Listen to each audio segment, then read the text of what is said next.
প্রিয় প্রশিক্ষণার্থীরা, শুভেচ্ছা সকলকে। আগের দুটি সেশনে আলোচনা করা হয়েছিল অনুশিক্ষণ ও ব্যাপ্ত শিক্ষণের অর্থ, তুলনা, শিক্ষণ দক্ষতা অনুশীলনের তিনটি প্রক্রিয়াগত পর্যায় এবং অনুশিক্ষণ দক্ষতা অর্জনের মোট 12টি ধাপ। আরও জেনেছিলাম শিক্ষণ প্রক্রিয়ার 4টি গঠনগত উপাদানের কথা, যার ভিত্তিতে শিক্ষণ দক্ষতাগুলোকে নানান রকমভাবে শ্রেণীবিভাজন করেছেন শিক্ষাবিদরা। আগের আলোচনার মূল পয়েন্টস সংক্ষেপে পুনরাবৃত্ত করে নিয়ে শিক্ষণ দক্ষতার প্রসঙ্গে আজ আসব। ব্যাপ্ত ও অনুশিক্ষণের 3টি পর্যায় হলো জ্ঞান অর্জনের পর্যায়, শিক্ষণ দক্ষতা অনুশীলনের পর্যায় এবং তৃতীয়টি হলো শিখন সঞ্চালন পর্যায় বা লার্নিং ট্রান্সফার ফেজ বা স্কিল ট্রান্সফার ফেজও বলা হয়ে থাকে। আর এই 3টি ফেজে মোট 12টি স্টেপসের মধ্যে প্রাক সক্রিয় অর্থাৎ প্রথম পর্যায়ের শিক্ষণের 6টি ক্রমিক সোপান হলো: 1. অনুশিক্ষণ বা ব্যাপ্ত শিক্ষণ সম্পর্কে জ্ঞান বা ধারণা লাভ। Number 2. Discussion of teaching skills. Number 3. Selection of a particular skill and a mini topic. Number 4. একটি পাঠের মডেল ডেমনস্ট্রেশন উপস্থাপন। নাম্বার 5. বিশেষ শিক্ষণ দক্ষতার ওপর আদর্শ পাঠের পর্যবেক্ষণ অর্থাৎ demonstration on a model lesson. Number 6. পর্যবেক্ষণজনিত সমালোচনা বা ক্রিটিক্যাল অ্যাপ্রাইজাল। এগুলো বোর্ডে লেখা আছে। এই 6টি সোপান হলো প্রাক সক্রিয়তা বা জ্ঞান অর্জনের পর্যায়ের। আর তার পরবর্তী পর্যায়ে আন্তর সক্রিয় পর্যায়ে মোট 5টি স্টেপস হলো: preparation of micro lesson plan on a particular skill, creation of micro or macro teaching setting and practicing skill. Next, providing feedback. Next, replan এবং রিটিচ ও রিফিডব্যাক সেশন। এই 5টি স্তর হলো শিক্ষণ দক্ষতা অনুশীলনের পর্যায়, যাকে বলে মাইক্রো টিচিং সাইকেল। আর অন্তিম পর্যায় অর্থাৎ শিখন সঞ্চালন পর্যায়ের অন্তিম সোপান হলো ইন্টিগ্রেশন অফ টিচিং স্কিলস, অর্থাৎ সকল দক্ষতাগুলোর সংহতি সাধন দ্বারা পাণ্ডিত্য অর্জন করে ব্যাপ্ত পাঠ পরিকল্পনা রচনার মাধ্যমে ব্যাপ্ত পাঠদান চর্চা। আজ আমরা জানব 3টি বিষয়।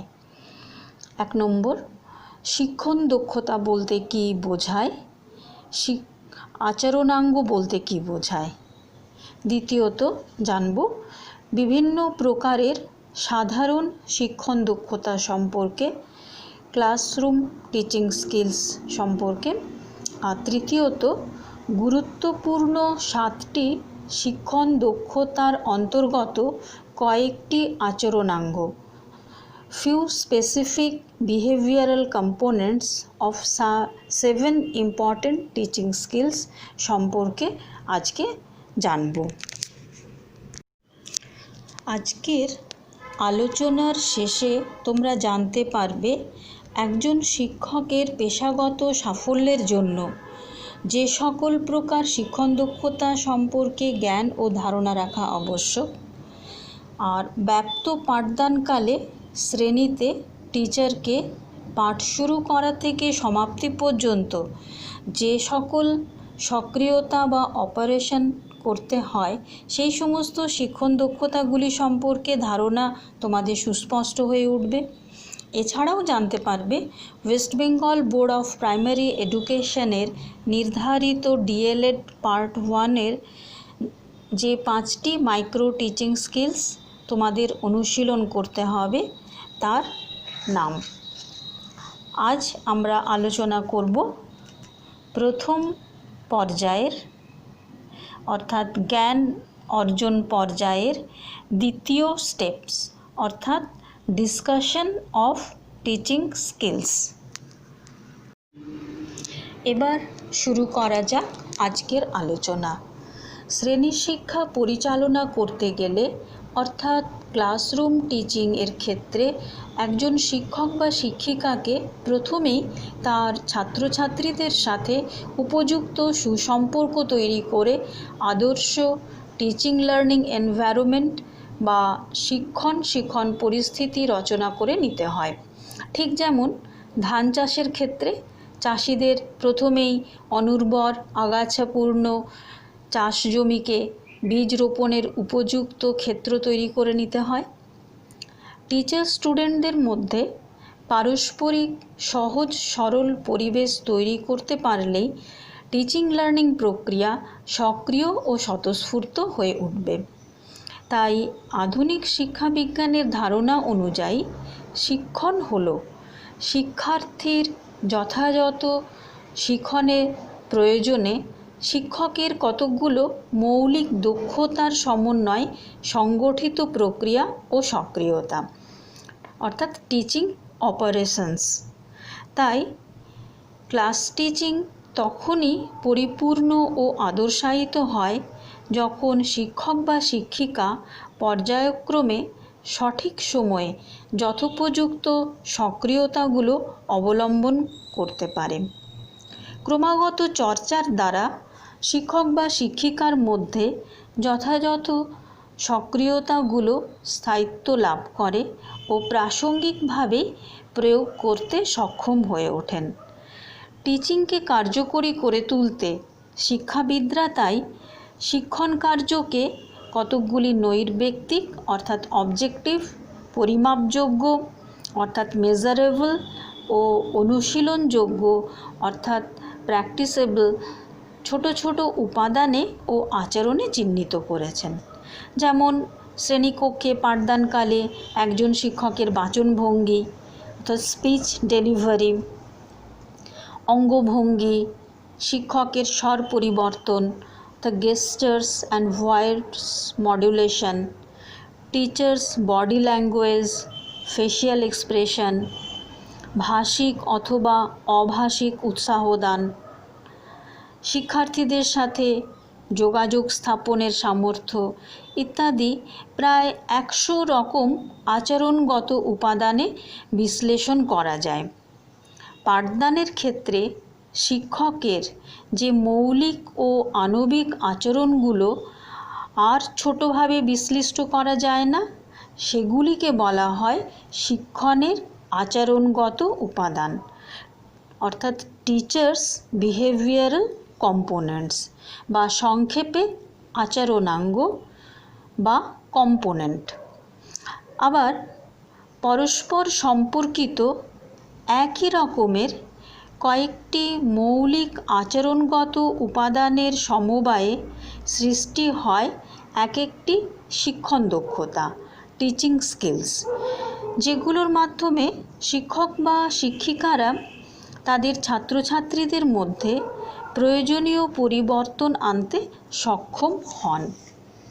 সুতরাং প্রতিটি টিচিং স্কিলের অধীনে সমধর্মী পরস্পর সম্পর্কিত অনেকগুলি একক আচরণাঙ্গ বা কম্পোনেন্টস চিহ্নিত করা হয়েছে, যা অনুশীলনের মাধ্যমে সমৃদ্ধ ও নিখুঁত করা সম্ভব।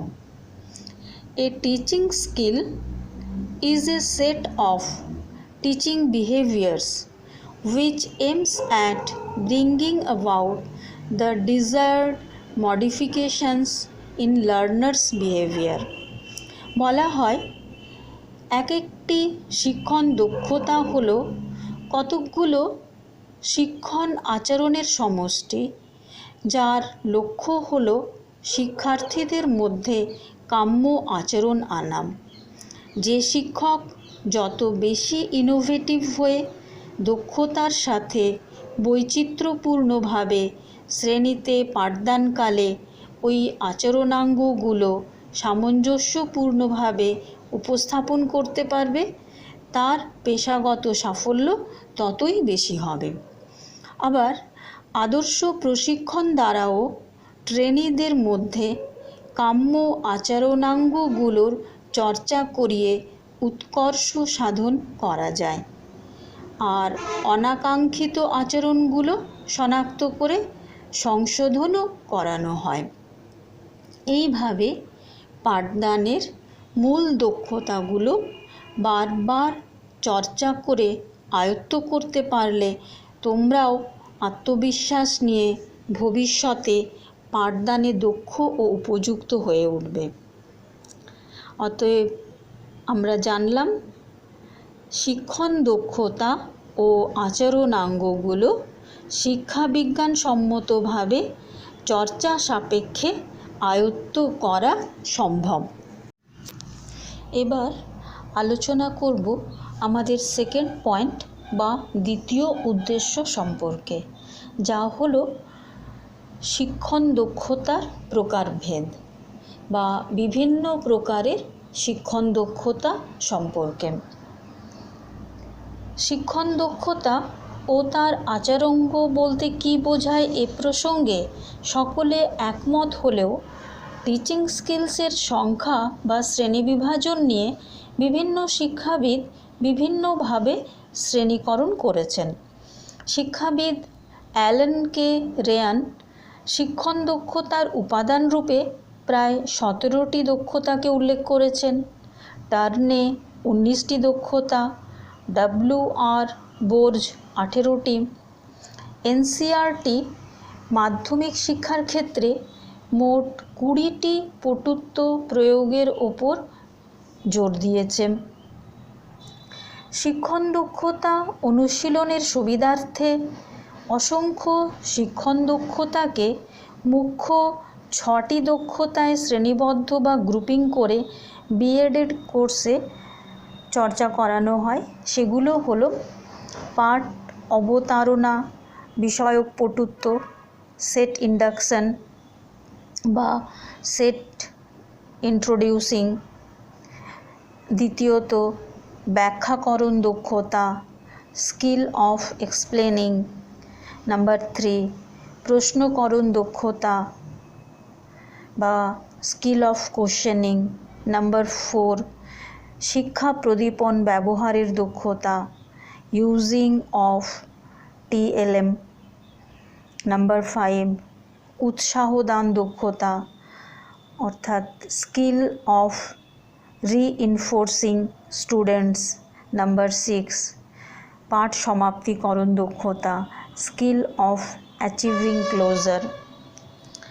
আর West Bengal Board of Primary এডুকেশনে 2014 সাল থেকে ডিএলএড পার্ট 1-এর সিলেবাসে অনুপাঠ্যিকা তৈরির ক্ষেত্রে শুধুমাত্র 5টি স্কিল বা দক্ষতা নির্ধারণ করেছে। এগুলোই আমরা বিশেষভাবে আলোচনা করব পুঙ্খানুপুঙ্খভাবে পরবর্তী আলোচনায়, তবে আজকে নয়।